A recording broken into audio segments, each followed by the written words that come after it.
What is wisdom, really? I think that wisdom, at its core, is the humility and the awareness of the limits of what we know.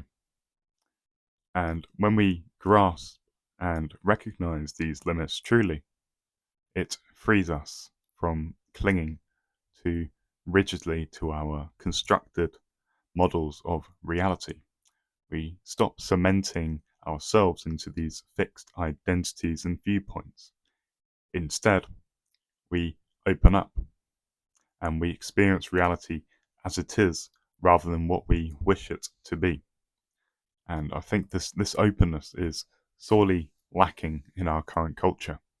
Too often people become so attached to their identities and the labels that they assume, this sort of egoic need to be right, to defend one's position, rather than acknowledging a kind of simple and honest acceptance that life is a journey of continuous learning. And if we accept this process of learning, we accept that we may not know everything as we currently are.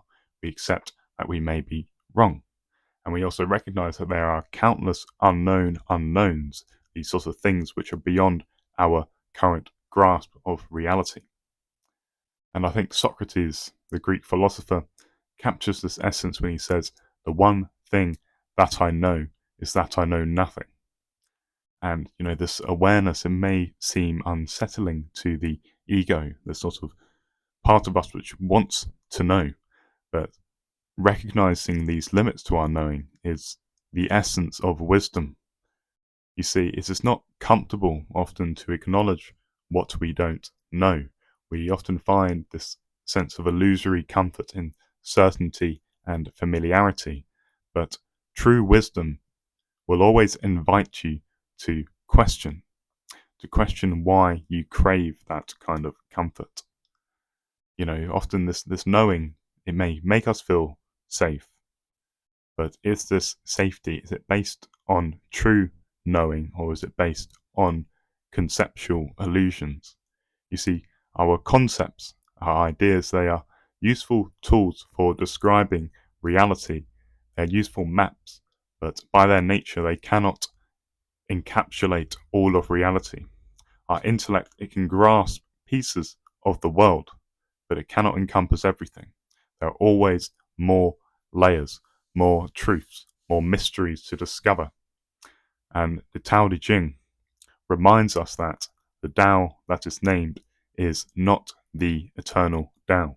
Our words, our models, our maps of reality are just attempts to make sense of an infinitely complex world. They are the maps, they are not the territory itself. And yet so many people, they cling so tightly to their mental maps and models, instead of allowing their ideas to evolve and develop alongside their new experiences. They will often try and force reality into the shape of their beliefs, into the shapes of their models and assumptions. And this makes people ideological. It makes them closed off, makes them stuck. True learning will always demand flexibility. Our models should always adapt to reality and not the other way round. And when we let our thoughts, when we let our belief harden, they become dogma and they stifle your capacity to grow and to learn. So therefore, to be wise, it means moving towards openness. It means releasing restrictive thought patterns and allowing our minds to see beyond what the ego wants to believe. And this requires humility. It requires the recognition that we don't know everything and we never will. And with this humility comes curiosity, a natural desire to explore, to learn, and to approach life with the wonder of a child seeing the world for the first time. And this type of curiosity, it by its very nature pushes boundaries. It deepens our understanding and it keeps us engaged with the ever changing reality.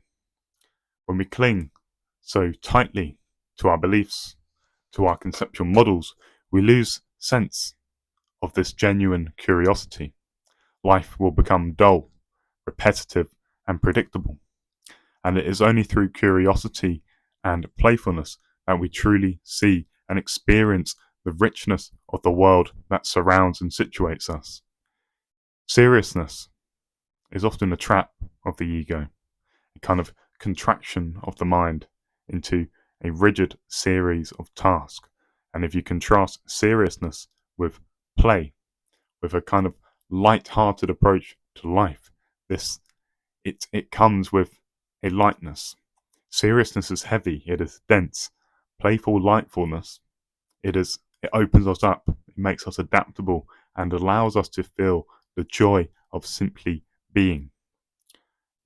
Excessive seriousness, which I feel many people have, and it weighs you down.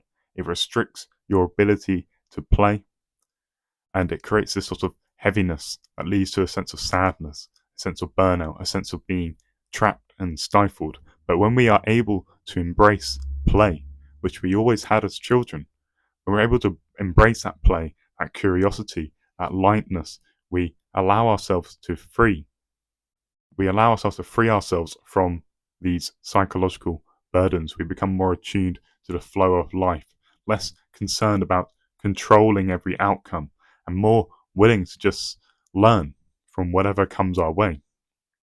And it's with sadness that we often see that society often works against this openness.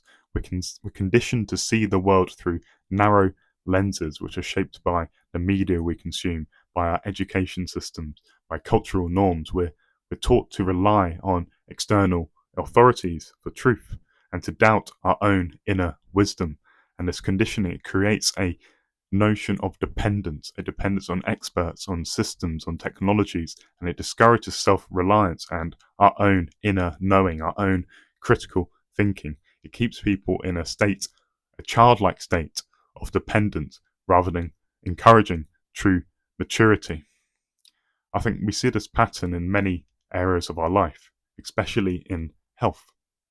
We are not taught to understand and care for ourselves holistically. Instead, we rely on medical interventions which often treat symptoms rather than root causes. There's an unfortunate and perverse profit in maintaining this dependency, in keeping people sick rather than helping them to become well. We see this in fast food, in the commodification of addiction, in a convenience culture which just glorifies and makes people consume these processed pseudo foods. And unfortunately, this all contributes to an unhealthy society. And there's a perverse monetary system, a monetary incentive in maintaining it. You see, if we compare the health approach of the West to more holistic approaches like we find in more Eastern traditions, such approaches to the health, they prioritize prevention rather than intervention and the wellness of not just specific symptoms, but of the whole body. They recognize the individual as a complete and complex system rather than just a collection of symptoms, And Western medicine, whilst it is powerful in many ways, it clings to this sort of prioritization, this focusing of emphasis on intervention rather than prevention. And I think this imbalance, particularly in health, it reflects much broader societal issues with our very perception, the sense of narrowing of our perception, and it's the parallel opening. And ultimately, wisdom is an opening. It's an opening of your perception to relaxing out of rigid, minute patterns to seeing the bigger picture, the larger gestalt. And this allows you to see more patterns, and it allows you to question such patterns. And ultimately, it helps you to move towards a way of living that is filled with humility, curiosity, and a commitment to true growth. But yeah, I'll leave that at that. Enjoy the rest of your day. Goodbye.